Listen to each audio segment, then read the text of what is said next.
Assalamualaikum warahmatullahi wabarakatuh. Selamat siang teman-teman. Di sini kami dari kelompok 2 ingin menjelaskan mengenai teori perdagangan internasional. Untuk kelompok 2 itu sendiri terdiri dari saya, Nomor Yudhistiro, dan juga Benedikta Vertia Putri Rikaltra, dan Muhammad Iqbal Afandi, dan juga Rizky Hafiki Salsabila Rahmah. Karl Marx pernah mengatakan bahwa jalan menuju neraka ditaburi dengan niat baik. Jadi di dalam pembahasan kali ini akan membahas mengenai 4 topik.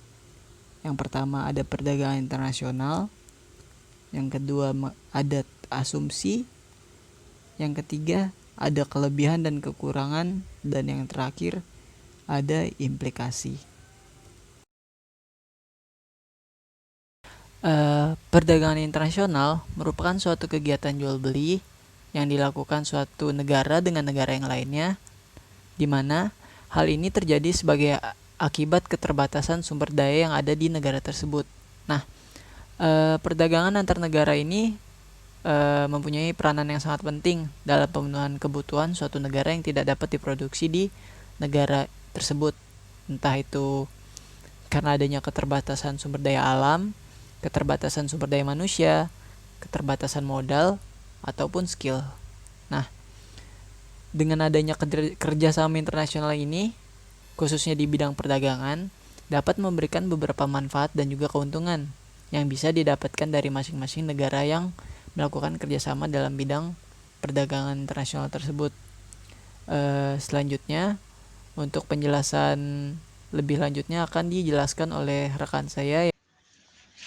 Saya Iqbal Afandi akan menjelaskan mengenai tentang asumsi dari teori keunggulan mutlak atau absolute advantage.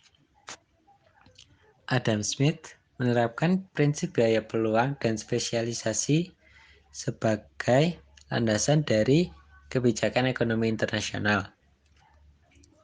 Dia menjelaskan, sebuah negara lebih baik mengimpor barang dari luar negeri di mana barang itu dapat diproduksi dengan lebih efisien.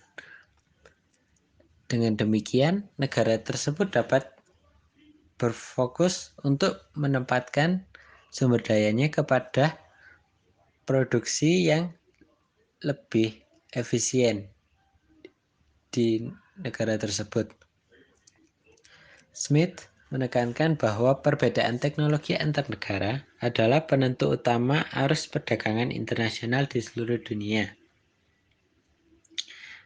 Teori keunggulan absolut Smith ini dilandaskan pada berbagai asumsi, dimulai dari biaya produksi barang hanya dihitung dari jumlah relatif tenaga kerja yang diperlukan. Jadi, faktor produksi yang digunakan adalah hanya tenaga kerja atau labor. Lalu, tidak ada perbedaan kualitas barang dari dua negara yang di trade atau dilakukan perdagangan. Lalu tenaga kerja tidak bisa bergerak antar negara. Selanjutnya pertukaran dilakukan secara barter atau tanpa uang. Dan terakhir tidak ada biaya transportasi. Ini dapat mempengaruhi harga jual barang di negara tujuannya. Selanjutnya mengenai kelebihan dan kekurangan teori ini akan dijelaskan oleh rekan saya yaitu Dikta. Saya Benedikta Tartia akan membahas kelebihan dan kekurangan teori keunggulan absolut. Teori keunggulan absolut Adam Smith bersifat sederhana karena menggunakan asumsi bahwa tenaga kerja bersifat homogen dan merupakan satu-satunya faktor produksi. Walaupun pada kenyataannya tidak demikian, namun asumsi ini memungkinkan penjelasan secara sederhana tentang spesialisasi, keuntungan, dan pertukaran. Di lain sisi, teori keunggulan absolut mempunyai beberapa kelemahan. Pertama, dalam teori ini diasumsikan bahwa perdagangan internasional hanya dapat terjadi dalam bentuk bilateral antar dua negara dan hanya dalam dua komoditas yang dipertukarkan. Asumsi ini tidak berlaku melihat kondisi perdagangan internasional saat ini yang melibatkan lebih dari 2 negara dan 2 komoditas. Kedua, dalam teori keunggulan mutlak dijelaskan bahwa salah satu sumber keunggulan biaya berasal dari biaya tenaga kerja atau bahan baku yang lebih murah. Pada kenyataannya masih banyak faktor lain yang memengaruhi harga jual, salah satunya biaya transportasi. Ketiga, perdagangan internasional. Tidak sebebas apa yang disampaikan dalam teori keunggulan mutlak, karena faktanya masih terdapat proteksi perdagangan seperti hambatan tarif kuota dan persyaratan keamanan lainnya. Perkenalkan, nama saya Rizky Hafiki Salsabila Rohmah, dan saya akan melanjutkan presentasi dari teman saya Dikta. Di sini materi yang akan saya jelaskan adalah implikasi. Implikasi sendiri merupakan suatu konsekuensi atau akibat langsung dari hasil penemuan. Dengan kata lain, implikasi merupakan sebuah kesimpulan atau hasil akhir dari suatu penelitian yang kita teliti. Dalam teori perdagangan internasional absolut, implikasi juga dapat diterapkan. Saya akan memberi contoh sebuah hasil produksi yang dapat diproduksi oleh 2 negara. Yang saya contohkan kali ini adalah Indonesia dan Jepang.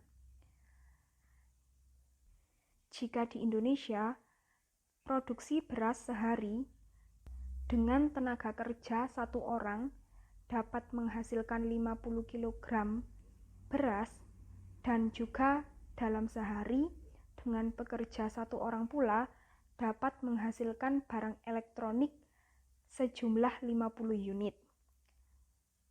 Dan di Jepang, dalam waktu 1 hari dengan pekerja yang sama yaitu 1 orang, dapat memproduksi beras hanya sebesar 20 kg. Sedangkan untuk barang elektronik, Jepang dapat memproduksi sebanyak 80 unit barang elektronik dalam waktu sehari dengan pekerja 1 orang.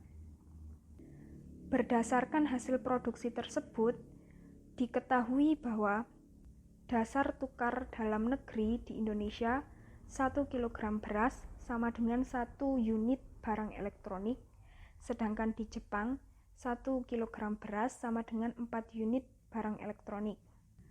Dari studi tersebut dapat diketahui bahwa dalam hal produksi beras, Indonesia lebih unggul dibandingkan dengan Jepang, tetapi sebaliknya, Jepang lebih unggul memproduksi barang elektronik daripada Indonesia. Berdasarkan data tersebut pula, seharusnya melakukan spesialisasi pada produk beras, sedangkan Jepang pada produk elektronik. Apabila kedua negara tersebut melakukan perdagangan internasional, maka masing-masing dapat memperoleh keuntungan. Untuk Indonesia, diketahui bahwa dasar tukar dalam negerinya 1 kg beras akan mendapatkan 1 unit elektronik, sedangkan Jepang untuk 1 kg beras sebanding dengan 4 unit barang elektronik. Apabila Indonesia menukar beras dengan produk elektronik Jepang, maka akan mendapat keuntungan sebesar 3 unit barang elektronik, yang diperoleh dari 4 unit elektronik dikurangi 1 unit elektronik. Sementara itu, keuntungan untuk Jepang dengan dasar tukar dalam negeri 1 unit elektronik sebanding dengan 0,25 kg beras. Sedangkan di Indonesia sendiri, 1 unit elektronik sebanding dengan 1 kg beras.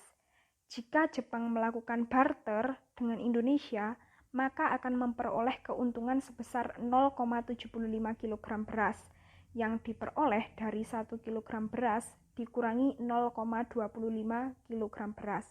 Dengan demikian, masing-masing negara mendapat keuntungan berdasarkan hasil produksi yang mereka produksi sendiri. Sekian materi yang dapat kami jelaskan tentang teori perdagangan internasional absolut. Apabila ada kurangnya, kami mohon maaf yang sebesar-besarnya. Dan jika ingin mengajukan pertanyaan, silahkan diajukan di kolom yang telah disediakan. Terima kasih.